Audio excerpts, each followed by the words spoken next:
Is our perfect. This is our motto that we go by. We have this on everything, and then also our logo. So if you guys see this anywhere, you'll know that it is us. But yes, so I'm excited to have you all here today and listen to me chat. So Everyday Miracles was founded in 2003 by Debbie and Susan. It is currently run by Debbie Prudhomme, which is the executive director of our organization. And then we also have our board members that make all our decisions, kind of what goes on with our funding and grant money because we are a nonprofit organization. We have an office in Northeast Minneapolis that was established in 2009, and it has grown leaps and bounds in there. I'll talk a little bit more about our space later on in the presentation, but it's a fun space to stop by if you ever have the chance. We welcome you just to come say hi. We have some plants, a comfy couch if you want to enjoy the space. So yes, so our organization has multiple programs, which I will also get into, but we focus on a car seat program, a breast pump program, a doula program, and then childbirth and education courses. So I will go ahead and go to our next slide here. Here is a snapshot of within, I believe this is the past, I want to say 6 years of everybody that we have served. So this includes all our programs. So this is people that have taken classes with us. We've given a doula to breast pumps, car seats. But as you can see, we have kind of a nice variety of individuals that we serve from different backgrounds, which is very exciting. This is built off of our health equity statement, and I'm just going to go ahead and read it to you. But when we first established Everyday Miracles, we were built on the beliefs that every birthing family has a right to evidence-based prenatal care, and that everyone should be empowered, supported, and celebrated during pregnancy, birth, and postpartum, regardless of age, race, or socioeconomic status. The work we do is inspired every day by the commitment, resilience, and strength we see in the families we serve. And then also our mission statement at Everyday Miracles, which you can find on our website as well, is to improve birth outcomes and reduce health disparities by providing evidence-based education, compassionate and culturally aware support, and a non-judgmental caring community. Yeah, I just am always amazed to look at this and see how many people that we can reach in the state of Minnesota. So yeah. So as I mentioned, I'll go through some of the programs now that we do. So we have a few staff members within our office. It's pretty small. So there's me. I'm the communications and like outreach person. So I do the marketing and then little presentations and stuff. But then we have Claudia, who does our education and wellness. So she schedules our classes, schedules them for all the different clients and stuff, and then hosts the meetings and make sure everything is going okay there. So we offer a diverse and comprehensive childbirth education courses. Right now, from COVID, they are all virtual, which has actually turned out to be a very much successful program. Just this past couple of weeks ago, we had a public health nurse from a county in the far south of Minnesota and say, hey, we have no childbirth education in our county. Are we able to do this? And the answer is yes, you can join from anywhere in the state of Minnesota, which is a perk of virtual. It is sad that we don't get to use our space as much anymore, but we do have prenatal yoga that meets regularly every Sunday in our space, which is exciting. So that is our only in-person class, but otherwise everything else is virtual. We do most of our work through Medicaid and state-sponsored insurance programs. So we offer our childbirth education. Our basics courses are covered if you have a verified Medicaid insurance plan, and anybody is welcome to utilize their classes. They are just $30 out of pocket if you do not have a verified state-sponsored Medicaid insurance plan. We also have specialty classes, which includes like spinning babies, and we have a nutrition class that goes over prenatal and postpartum nutrition. And then there's a mindful birth basics course that goes over breathing techniques. And those are some of our specialty courses that cost a little bit more, but they are discounted for people that have that verified state-sponsored insurance. We are currently in the works this year getting a Spanish-speaking class educator and a Somali-speaking class educator, which is very exciting. We do have a very high Latinx and Hispanic population. So I'm excited to see how that goes. I know Claudia is working hard on that. We were supposed to have them in February, but life happens and chaotic working within birthing a birthing organization. So hopefully we will have that within the end of this month for sure, is Spanish speaking, but that is our goal. One of our goals as an organization for 2023. And I will go to the next slide. So the other programs that we have, I'll just go over here. The other one is our car seat program. So our car seats are run through, like I said, the state sponsored insurance that we are able to give to clients. They are brand new car seats. They are convertible style, so they grow with a child. So people are able to have them just a little bit longer. So through insurance, it's covered and you don't have to get another one and pay for it. They are all brand new, as I said, and delivered and then placed in your car by a certified car seat technician. So I believe we have 7 or 8 certified car seat technicians that deliver the car seats to our clients. You can put in a request as a client whenever you want for a car seat, but most insurance companies require that you be at least 7 months pregnant before we can actually deliver your car seat. And then you can also get a car seat for older children as well. I think it's up to 8 years old for most insurance companies. So, and I know we just had, I believe it was, I want to say United Health. I don't know. We get new insurance companies that cover car seats in different of our services every year. So that's really exciting. So that has grown a lot too within our program. We did give away almost 2,000 car seats last year, which was awesome. So our car seat program is it's one of our biggest things that we do. And so we are hiring, if any of you know any certified car seat technicians, I'll put the application in here at the end and kind of plug that, but we are hiring a certified car seat technician, preferably within Hennepin County or Anoka County, just because we have gotten so many requests for car seats, which is awesome, but also we need some help there on that end. So yeah, and then our doula program, which is probably another one of our biggest things that we do here. So there's only 6 states within the US that actually reimburse a doula through Medicaid or state-sponsored insurance. And so, yay, Minnesota is one of them. We currently have 75 practicing doulas at our organization. So essentially what happens is a certified doula does an application and then we hire them. And then those doulas, when requests come in, a client will put in their preferences for birth, their information, where they're birthing at. And then our doula coordinator, her name is Ashley. She does the jobs of saying, oh, this person has this, they're birthing here, any of the preferences, and then they're matched within a doula. So sadly, because we have so many clients come in and it's reimbursed through Medicaid, and usually people take 2 to 3 clients a month, I want to say. There is no time to kind of interview the doulas or anything because it is that reimbursed, but it is, we do try to get as many people a doula as possible. And then we always recommend that people, the sooner the better, that they request a doula, because it can take up to 2 to 4 weeks to place them with a doula. Once they are placed with one of our Everyday Miracles doulas, there is 6 different visits that they're completely optional, but that's like an average number of visits that you may have before and after, and then also attending your birth. And I know I talk a lot about doulas, so I figured I would just go ahead and give you some things in case you're sitting here staring at me like, what is a doula? Or I've heard of it. Can you tell me a little bit more, Sarah? So a doula is a non-medical birth professional, which is why you don't see them covered by insurance, because they don't do anything medical. They don't give any medications. They don't catch the baby. They don't take your blood. They don't do anything like that. They're purely an evidence-based, and they do physical, emotional, informational, and advocacy support. So here's from the DONA International page, which is what all of our doulas are usually certified through.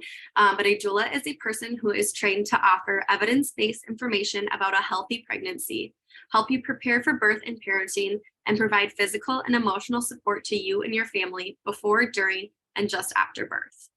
So within physical, the doula can do massage, different touch techniques. They can give you water, ice chips, anything you may need. A lot will do the shower and tub work. And then another thing that's really common is showing the partner that is the birthing person on how to support them by touch. You see a lot of pictures like this one I think here is like pressing the lower back and stuff, so they can help the partners and how to help the birthing person. And then also just make the environment comfortable. Birthing is scary in a sterile hospital environment, so having a doula there to have lights, different, anything you may need, they make the space a little bit more appealing and comfortable for you. And then emotional, continuous support. They are there by your side before and after. So you were able to form that connection with them before, during, and after your birth. Reassurance, encouragement, and praise. And then in general, just accepting the birthing person. Another thing is that they're very informational. One of the scariest things that we get with clients, if they're, we get some people that a doula that they get from us is the only support that they'll have within their birth, or they don't speak English.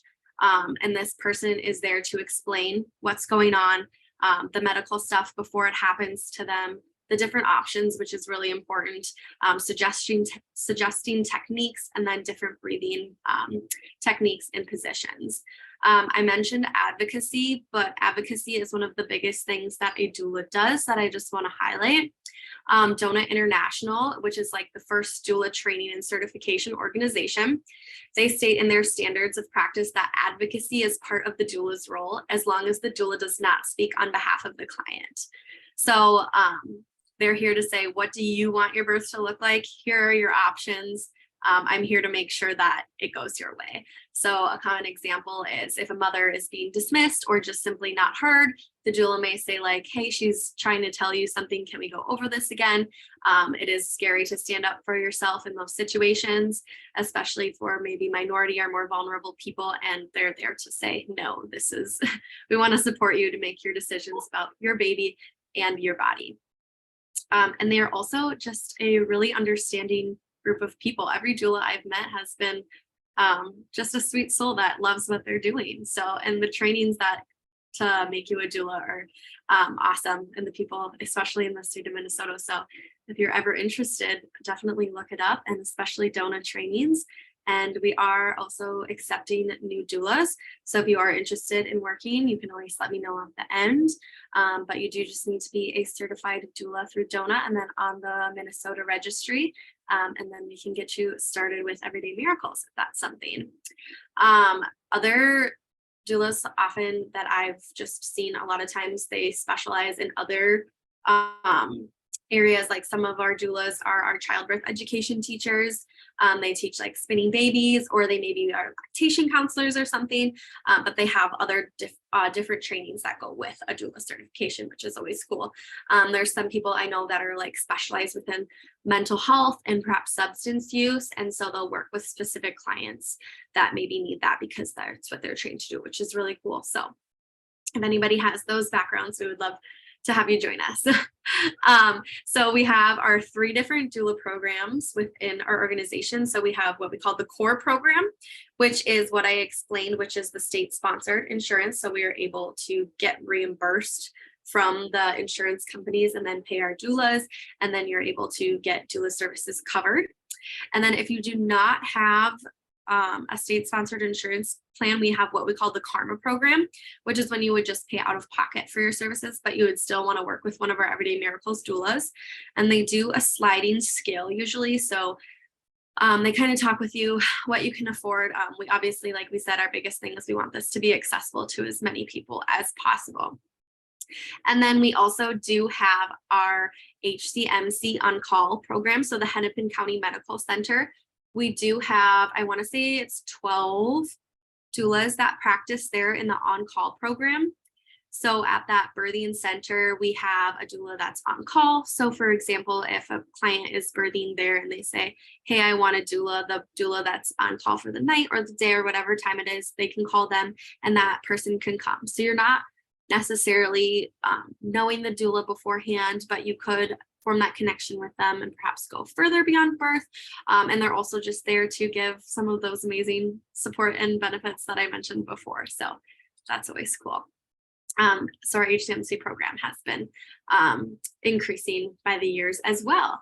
And then also I can put some links in the chat afterwards, but to look online at our doulas is also fun to see what our organization is just kind of entails. So with our doulas and their experiences. So, and then we have our breast pump program. Our breast pump program is covered by our state-sponsored insurance and then also some private insurance companies. So you can fill out the request form and then we are able to mail you a breast pump with a valid prescription from the clinic or the doctor that you're seeing. And we do have a couple options. We have the Spectra and then the Medela pumps. Some of them have an out-of-pocket copay, but there's two that are completely covered. And then once you fill out that request form, we are able to directly mail those to you. So yes, I will go to the next slide. So here, yay, we are increasing every year with the amount of births that we attend. This isn't including our HCMC on-call program. So this is just our core doula program, which is exciting. And I did do this earlier, so I did double check today, and we're at 14 births so far for the month of January. And that is dependent on if our doulas put in the paperwork in a timely manner. So it could be very well more already. But yes, from 252 to 358 is really exciting, especially if you can see 2020 and 2019 and 2021 with COVID. A lot of people are like, well, what did you do then? You're still having births. We did virtual doula support. So until people were comfortable going in person, they were either Zoomed, FaceTiming, or anything. They were still able to be there, provide that praise and comfort and information, tell the partner what to do. That could be in the birthing room with them. And then because most places only allowed, I believe, like one person into the room. And sometimes that was our doulas. So if there was one person, then they were able to go into that room with the person. So that is exciting. But yeah, so to see our numbers grow is always puts a smile on my face. So we'll have to see what we're at this year. But yeah, more doulas and means we can take on more clients. So and then here is our breastfeeding initiation. It's kind of a funky graph. I do apologize. But here is by ethnicity and racial background. And then just the breastfeeding initiation was, this is measured within, yes, breastfeeding was initiated within, I believe it's an hour to 3 hours after birth. So immediate skin to skin contact, and then try to breastfeed right away, which is always really cool. The national average for initiation rate is 75%.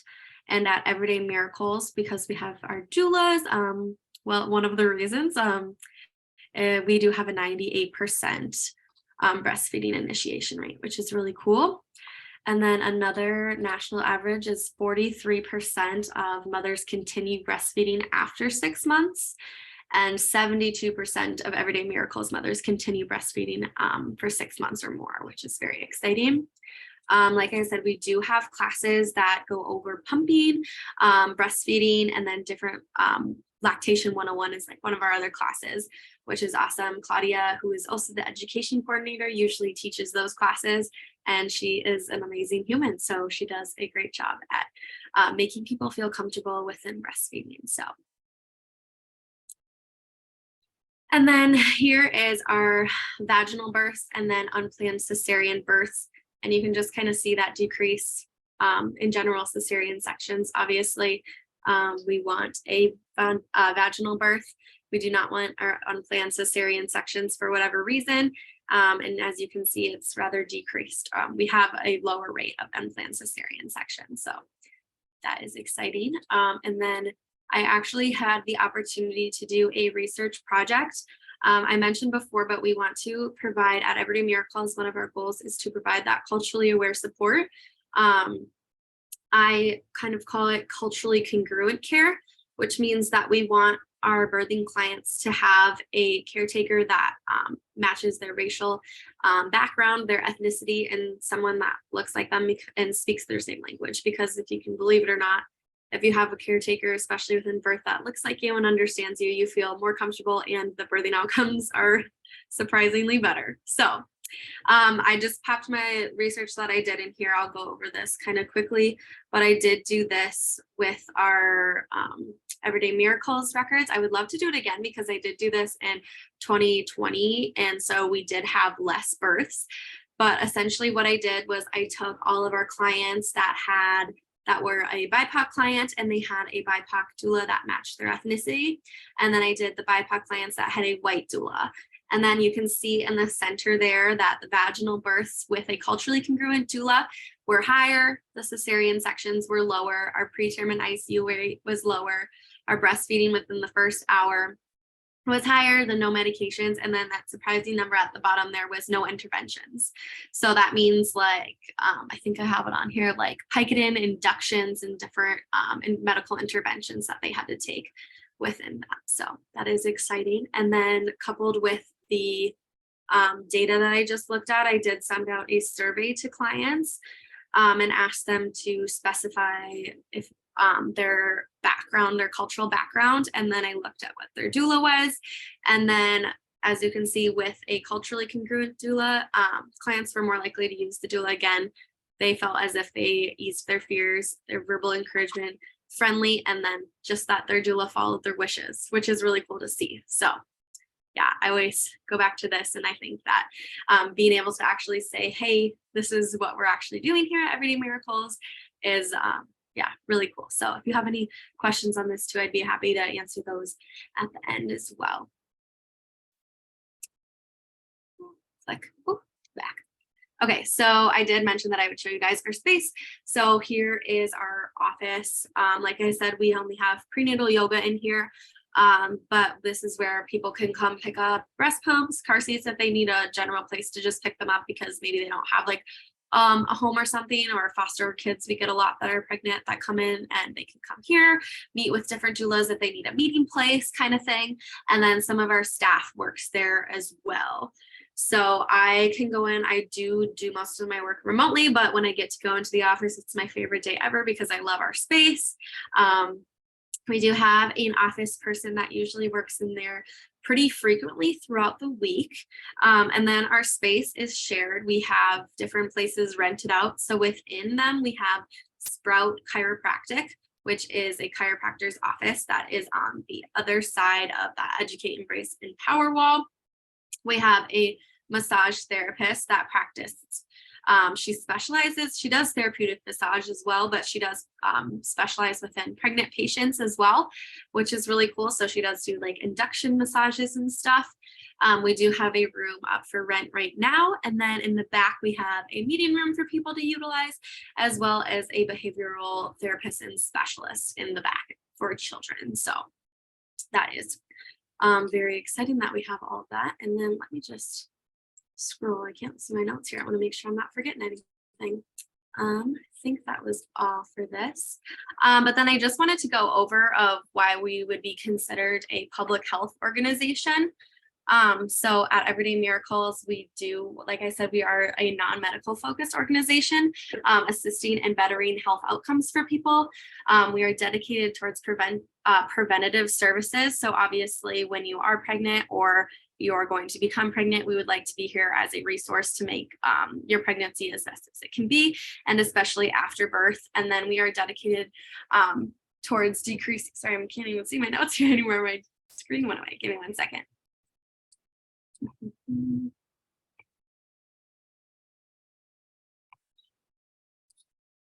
Okay, make sure I don't forget anything for you. And then we are dedicated towards decreasing maternal mortality, which is, I'm sure a lot of you as public health professionals know that it's very scary to be in the US right now as a pregnant woman. So especially as a BIPOC individual. So we get most of, as I mentioned, we are a nonprofit organization. So we do get a lot of our funding through grants, especially through like insurance companies and stuff. But we did get a grant a couple years ago from Blue Cross Blue Shield of Minnesota, which is why another reason why I completed that research was to say, hey, we are doing what you asked, but we did get a grant to hire and cover the cost of getting a doula certification if you identify as BIPOC. So we do have a couple, I don't know if we have any more trainings planned for this year, but I know we hope to do them. But we did train quite a few BIPOC doulas, and we increased, I believe we are at 68% now of our doulas are BIPOC. And I know we did increase that by almost 20 practicing doulas that identify as BIPOC within this past 2 years. So that's really cool. So that just gives us another focus on our culturally congruent care and just bettering those birth outcomes as well. So yeah, this is another one of just how we meet our health equity statements, but you can go to the next slide. And then, like I said, we are a nonprofit, so we do a lot of donations and fundraisers. So I'll put in like our website and stuff, but we do have a lot of supporters that donate in different ways. We are doing like the Polar Plunge this year, and we work with like Give to the Max Day, and then just asking for donations from different organizations. And all those funds go directly towards our space, so we can finally get our classes back in there. They go towards different organizations that fund us. For example, sometimes we'll get donations from a woman called Mama Roots, and she makes like different foods. And so we get like Meals on Wheels kind of for clients, which is really awesome. Donations of different children's books, and then like onesies and stuff like that. So, and we also do diaper drives at least once a year, which is really good for clients. That's always something that is always always a necessity. So you can never say no to diapers. So yeah. And then here is contact information. If you guys do have like any questions or interested in learning more, which we can also give time for questions here, but that is my email, which I can put in the chat. And then follow our Instagram, that I do run that, and that is another really great resource to follow along with what we're doing, different events that we're doing, how to support us, and then just like different ways to like meet our staff, different reviews and stuff like that. And then I also did put our website on there, so you can go ahead and take a look at that. It goes over everything, because we do quite a few things. So if you're like, what, and you want to revisit that or have the requests forms, you can go ahead and go on there. And then here is easy if you're somebody that knows clients that could use our services. Here is a QR code, so you guys are able to request services easily. I can also share that at the end here if that is something that people are interested in. I do have a lot of links, so I can go ahead and put those in the chat. And then sign up for our email list. This is something we just started this year, but if you go straight to our website and then you scroll down, you can go ahead and just sign up for updates, which will go directly into your inbox and kind of go over different things that you'll see from us within the different months. New classes and stuff like that that you can share. But yeah, all important information will be in that email. So yeah, I'll let you guys go ahead and do that. And then I'm going to stop sharing my screen here. And we can go ahead and go over some questions. All right. Well, thank you, Sarah, so much for your wonderful presentation. I know we all learned a lot more about Everyday Miracles and all the wonderful work you are doing. We do have a few questions I can go ahead and give you. It looks like Patty shared a link about other acceptable certifications besides DONA, so that's really exciting. Folks can check that out. Gary asked, I know you continue to recruit statewide. Can you share cities where services are available, or do you have a Minnesota map of doula locations, please? Yes, so from just Everyday Miracles, we have doulas based out of the Twin Cities is our biggest program. We have doulas in St. Cloud, a couple in Moorhead, and I believe that is it right now. We do have some that are like through our organization that live like in random cities, but that's one every few. Let me see if I can pull up the website here. That is cool though. I do like that idea for a map of doula services. I'm sure there's like more organizations. I know in Duluth, which is where I'm based out of, we have a few. Doula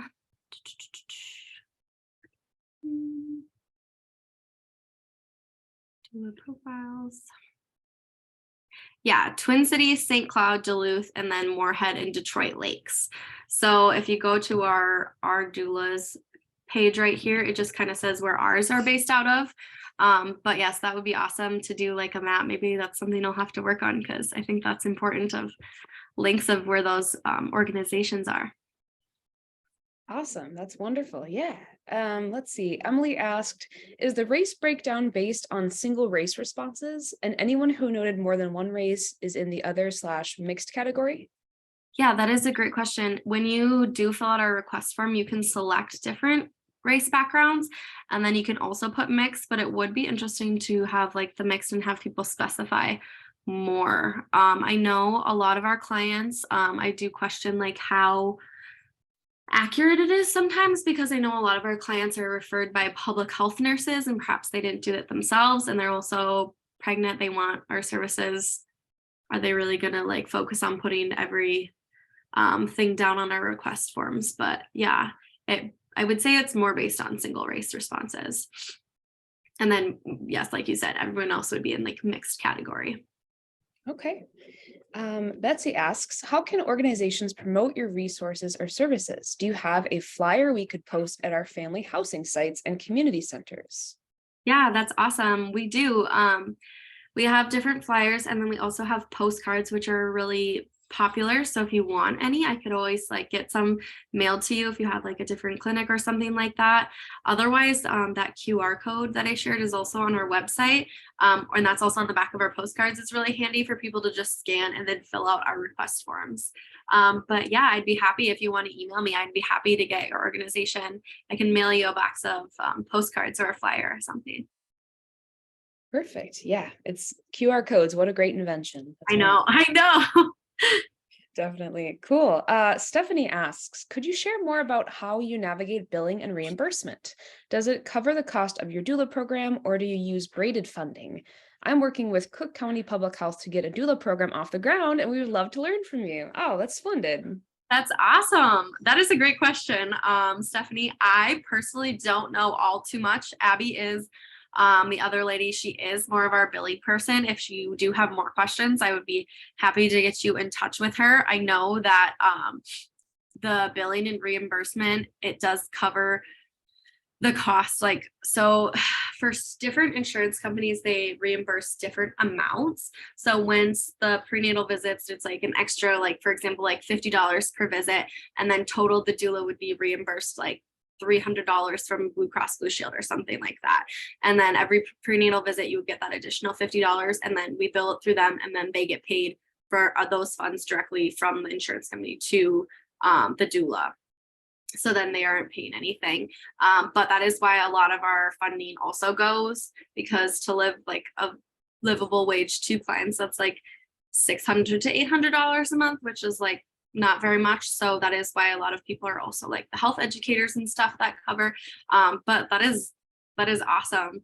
I would love to connect you more with like Abby and get those questions answers, because that's like unknown territory for me. I do know a lot, but I just like I've never really done personally the billing and stuff. I usually just call and make sure clients are eligible. So that is a great question. Neat. Yeah. Gary said thanks about the giving services and would like to keep you updated. So that's wonderful. Joy wants to know, do you have partnerships with public health nurses? I wouldn't know if they're like official partnerships, but we do have like certain public health nurses that we've given, like we've met with them and we say like done a little presentation, like this is what we do. This is how your clients can submit a referral with if you have them. And then they do requests from them, like they just have the access to our forms and stuff. And then they would send them over. I would say that Northern Memorial, the HCMC, we get a lot of requests from, and then just like in general, Hennepin County public health nurses that request our services a lot for clients, which is exciting. Perfect. Carrie or Kari, excuse me. Can your doulas pass along community resources to new parents? If so, the newly launched 40-day project at the University of Minnesota reaches Somali parents online during the 40-day postpartum period.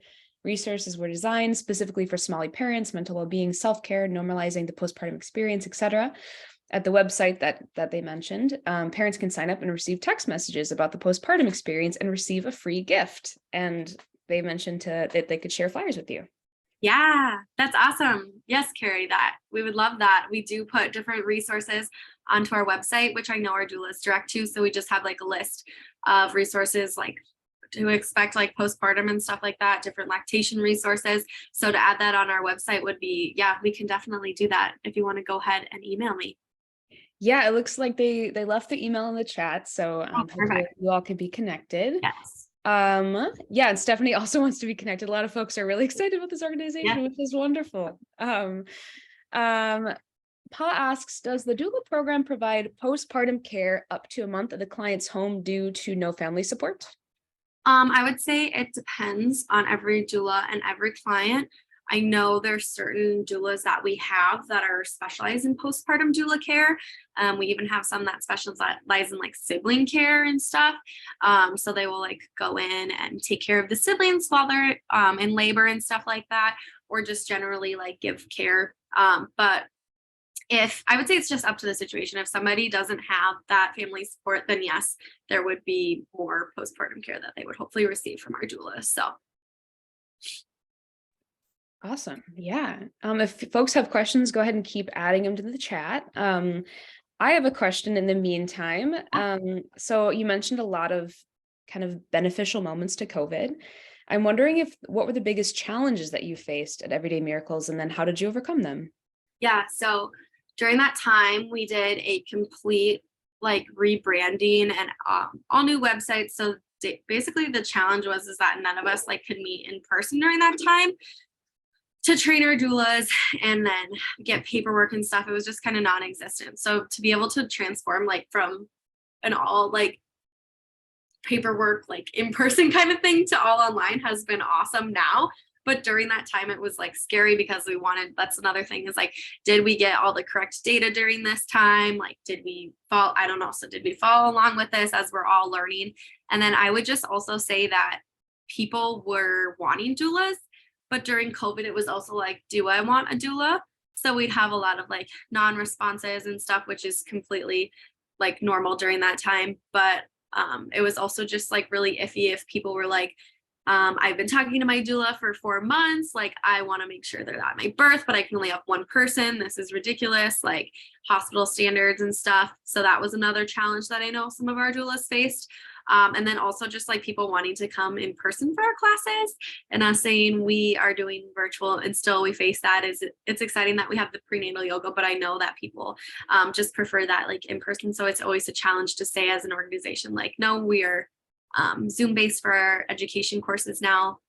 Yeah, there was a lot of challenges. And then also just like, I don't know, just like the general panic, like, okay, well, try to get our doulas vaccinated for COVID vaccines was also another hassle. We now have like some of our doulas, I don't know how many, but there's got to be like some that aren't fully vaccinated or some that maybe aren't. And they do have to like, the clients do specify that. So if you want like a vaccinated doula, that is something that we ask in the request form now. Like, do you want your doula to be vaccinated for COVID-19, like fully? Some people share like, hey, I have these boosters, like, and this is like what I got, because people just want to know that. So it definitely was just like an added learning experience, but we are, yeah, making it through now, as I'm sure everybody did within their organizations. But yes, I would definitely say it got busy too, because we weren't able to meet in the office and answer phone calls. So our request forms kind of flew up online. And so, yeah. Awesome. Yeah. Are there any other questions? I could keep asking you questions all day, but I Let want me other see. folks to have the chance.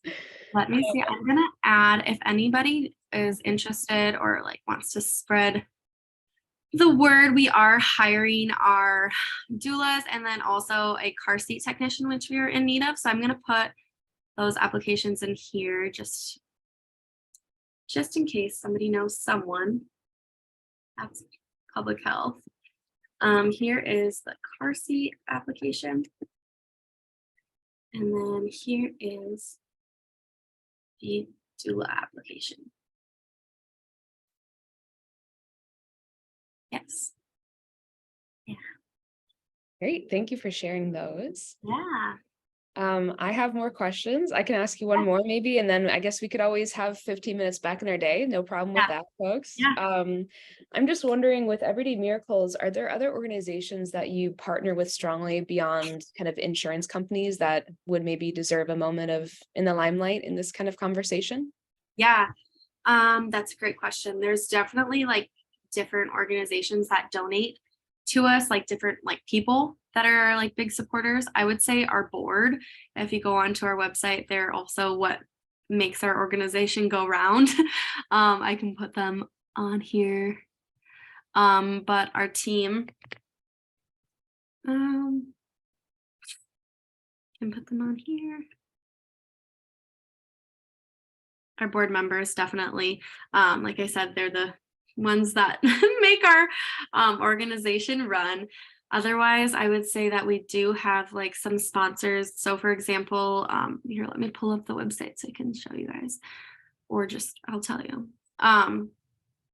Thrivent Financial, we do have a partnership through them. So if you do have if you are a Thrivent member, they support Everyday Miracles. And then I know we have, I don't remember the other organization. I can't think of it off the top of my head. But like different like public health nurses, clinics, foster homes, social workers, they really like support our services. They refer our clients. That's how, like, word of mouth is how our organization gets around. So I would say they're definitely some of our biggest people that can share our organization, tell what we do and stuff like that. So yeah. So anybody who's ever said, oh, Everyday Miracles deserves a high five from me at least. So thank you. Great. Well, thank you all for being here. Whoops, here we go. That's it. That's how we share a screen. Thank you all for being here. Yeah, this is one of kind of the first presentation of part of the Membership and Communications Committee Community Highlight Series or Spotlight Series.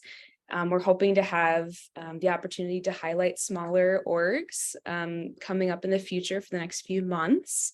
We also, MPHA is wonderful. We have opportunities like this for you to get to know organizations. So please do become a member. You can poke over here at this website here at mpha.net.